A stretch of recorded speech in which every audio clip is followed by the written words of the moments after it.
Jay. See y'all. I want to ask you, man, on that drive after they cut the lead, to 7.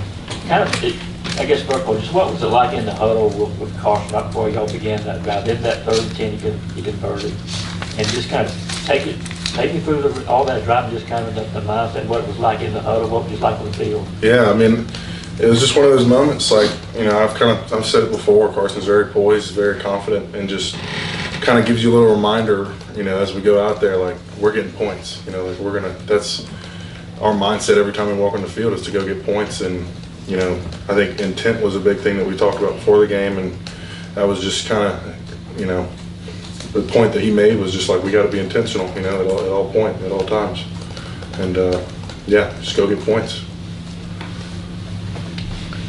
Dylan, how would you assess how the offensive line played in that game on Saturday? I think we protected for the most part. There was some plays. I know me myself. There was a couple times I was opening up and just kind of got a soft shoulder. But I thought we did a decent job for the most part. I don't ever want to like toot our own horn or say we did terrible. I try to stay at just a consistent mindset, and I can say like we're proud of just the way that we went there, and we wanted to be physical, and I thought we did be physical, but we always can get better and always can improve. So. Dylan, I just wonder, obviously those of us are there, incredible environment that you're having to come in, kind of as the enemy per se. How satisfying was just what y'all were able to do? And then can you put in context, if you just knew on Friday night that Carson was going to have 3 interceptions and no touchdowns, what odds would you put on you guys being able to do what you did? Yeah, it's fun. That's the whole point in just playing football is to go into those environments and to just battle. It feels like y'all against the world, and it's just fun to be a part of, and things don't always go our way. Things won't always go our quarterback's way, and that's why it's a team sport. It's our job to pick them up. It's our job to keep the ball rolling, and that's it's not always going to go perfect. It's not always going to go to plan, and so being able to adjust and find a spot to attack is the way to do it. Dylan, just what have you seen from Tate as he's tried to rehab through this injury, and what has he continued to add, even though he hasn't been on the field? I say leadership, just being like a voice on the team. I know we were in Texas. There was, like I said, things don't always go your way. Especially offensively. It takes all 11 guys to execute for a good play, and he's just a great leader. He's just a great voice to have. Even if he's not on the field necessarily, to just be in the background and just say like, no, okay, like this is what happened. Y'all are fine. Like y'all are fine. And he's a great leader. He's in a leadership role too on the team. Being an older guy, being an experienced vet. So I think he does a great job. From the times you've gone up against Jalen Walker in practice, what makes him an effective pass rusher? His ability to just do it all. He can. I've seen him rush from a 3 tech. I've seen him rush from a 9. His bend ability is probably the number one thing that I've seen. He can bend better than anybody. He can get this low off the ground and stay there the entire rep all the way through. He works his hands really well. He's fast. He's twitchy. He loads up. I don't know how much film y'all watch on him. I'm sure a lot, but he loads up on that lead foot really well, and he's very explosive. So he's a great pass rusher. That bendability is probably what I would say. It's the number one thing. Dylan, you guys have had a lot of moving parts on the offensive line this year. How do you kind of evaluate the growth and cohesion of that unit with so many guys coming in and out? Yeah, how would I evaluate it? That's part of being an O-lineman. You got to be able to. Even at the next level, guys are playing. You got to be able to play swing tackle or swing center, or being able to play different positions is just part of it. We do the same thing at receiver. We've got our Z's are playing X, our Y's are. We're all over the place sometimes in just terms of depth. So having guys that's able to play different positions is the key.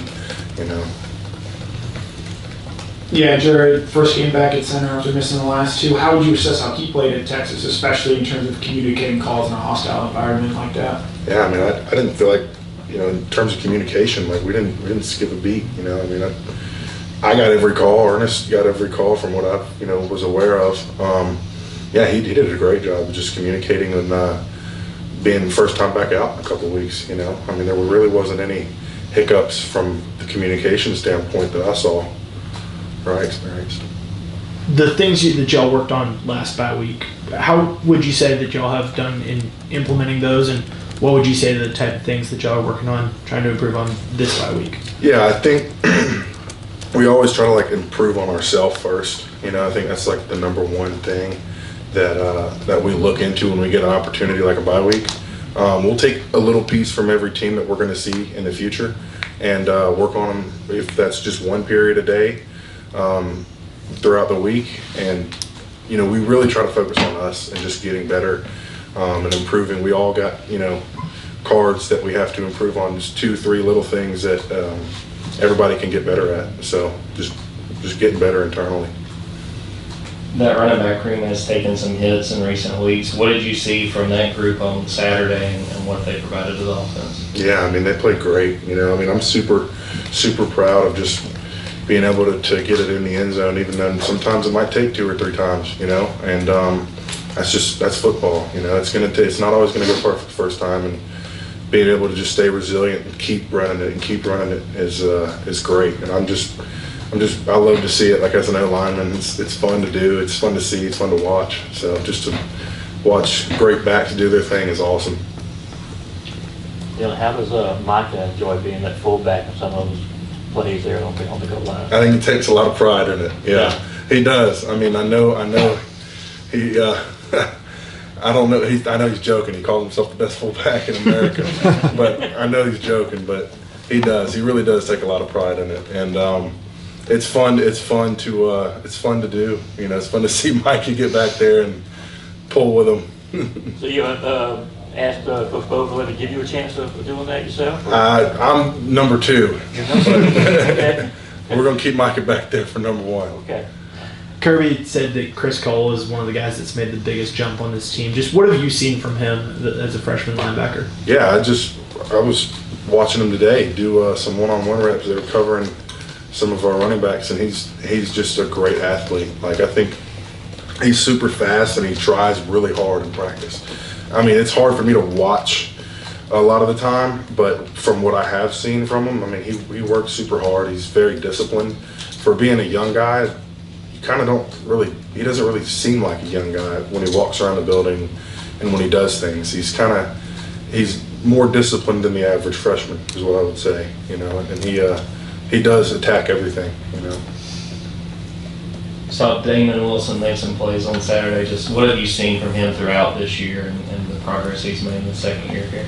Yeah, I mean, he is a great athlete and a super good pass rusher, and I'm glad that he's finally getting some of his shine, and he deserves it, and it's great to see. I mean, I know last year, even I think this is his second year. Last year, even as a freshman, I mean, he's speed to power and people, and I mean, it's working, So that's as a freshman, and so I'm just excited for his future. It's only going to go up for him, and I'm super excited for him. It's just great to see him be very productive.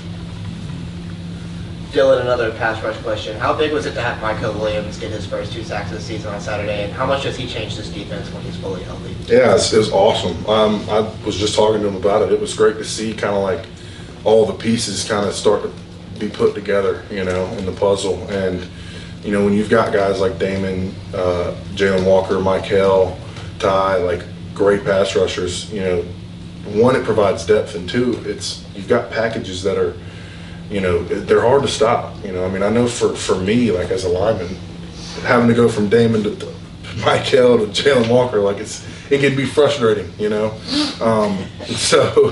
So it's great to see. It's more fun than anything because you get to watch it in practice, and then you see it in the game, and it's finally coming to fruition, and you're like, dang, that's awesome. So. Time for one more question for Dylan. Yeah, post game after opening like that on the road, what is that locker room like in terms of an environment, in terms of enjoyment, in terms of the celebration? There's nothing like it, you know. It is just fun. That's the only way to put it. It is just fun. Like there's just nothing like it. You know, you don't enjoy it for too long. You give like a 24-hour rule, you know, and then you move on. But yeah, it's just fun. Dylan, thank you.